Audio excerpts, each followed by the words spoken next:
Hello and welcome back to the Rope Access and Climbing Podcast, YouTube edition. I'm your host, Mikey Stevenson, and we're diving into another episode of Acceptable or Unacceptable. If this is your first time here, please make sure to subscribe and follow us wherever you get your podcasts. So stay tuned.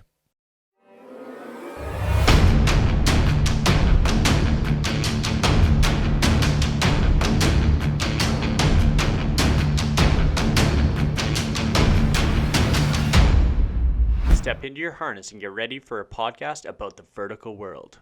All right, well, on today's episode, we are diving into another episode of Acceptable and Unacceptable. So on Friday there, I posted a photo on a couple different Facebook pages asking a question if this is acceptable or unacceptable. Now, the situation we're going to dive into here in a moment.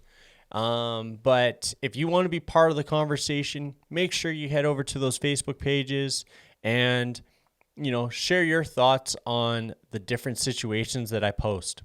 All right, just before we dive into this scenario, I just want to remind you all that there are, 1,001 ways to rig every single situation. Not necessarily is this right or that one's right.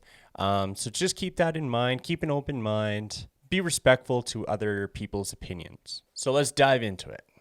All right, well, let's dive into today's scenario. Today's scenario is a vertical set of ropes rigged up approximately 50 feet. The job is about 5 feet above the beam in the photo.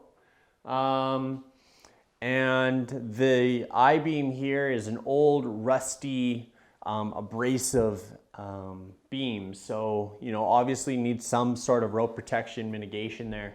But the individual decided to put one piece of rope pro on both these ropes. And now, is this acceptable or is this unacceptable? Okay.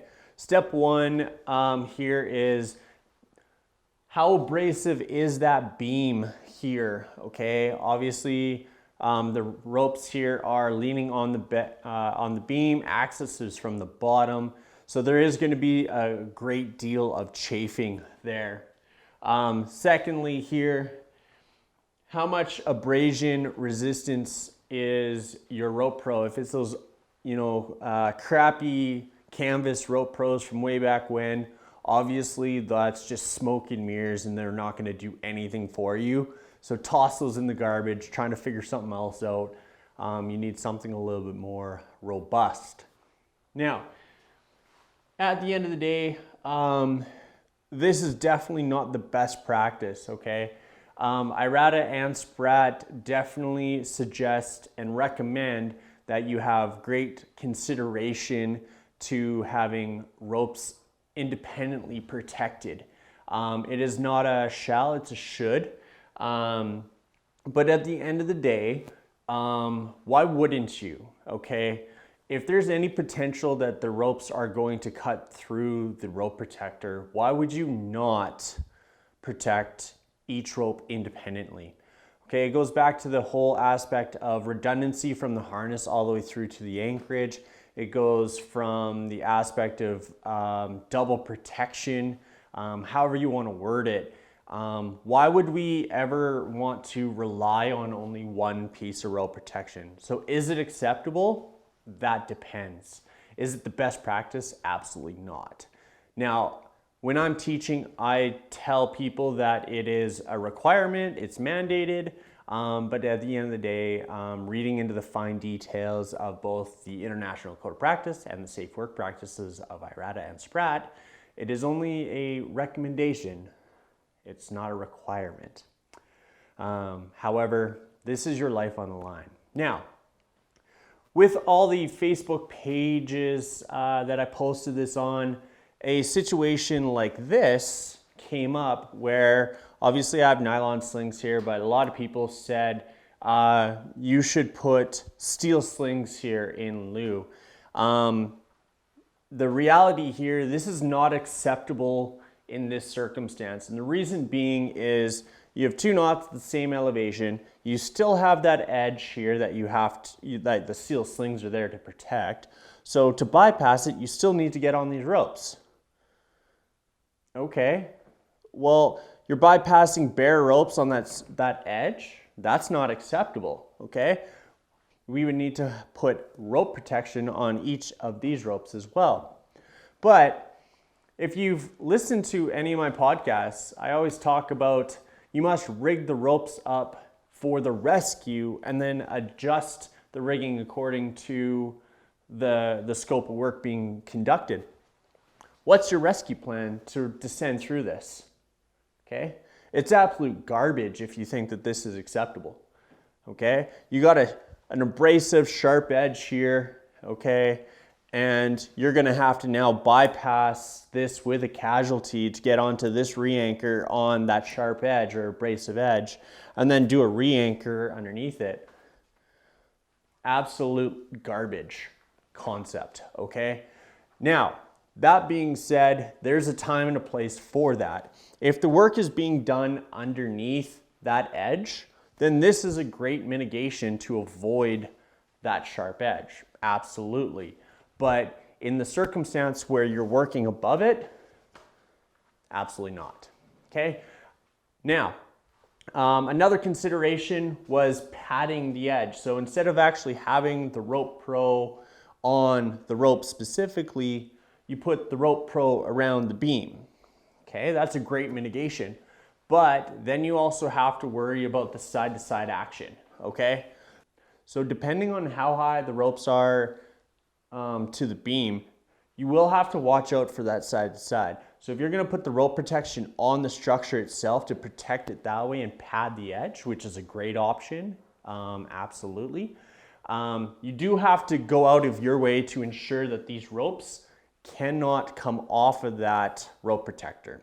If that's through deviations or if it's a real short line where you don't have to worry about the ropes coming off that rope protector, that is entirely circumstantial. But yeah, so to recap, the single piece of rope protection, okay, if it is not a super abrasive edge, it is acceptable, still not the best practice. If it is abrasive, then you definitely have to take consideration for how abrasive it is, how robust your rope protector is. But don't rely on having good rope protection, rely on good rigging practices. So the best situation here is to protect each rope independently. Thank you very much for tuning into today's episode. A little bit of a interesting situation. Just so you are aware, I do not approve of this method of a single piece of rope protection on one rope. I think that this is completely ludicrous. And I think that this is something that IRATA and SPRAT should definitely update in their regulations. The question here is, why would you ever question that? Why would you ever put one piece of rope protection on two pieces of rope? It just doesn't make sense to me. So at the end of the day, make sure you are doing an adequate risk assessment of every single situation that you're working. Obviously, we want to remove the hazard if we possibly can. We want to avoid the hazard if we can't remove it. And then finally, protect the hazard. So deviate, re-anchor, use steel slings, stuff like that. Now, like I did say in the video here, the steel slings to, remove that hazard or avoid it is definitely a good option in certain circumstances. Obviously, this, because we're working above it, does not work, but, in other cases, it would work. So yeah, make sure that you're doing your risk assessment. Make sure you're following the manufacturer specifications on all the equipment, and you're looking out for each other.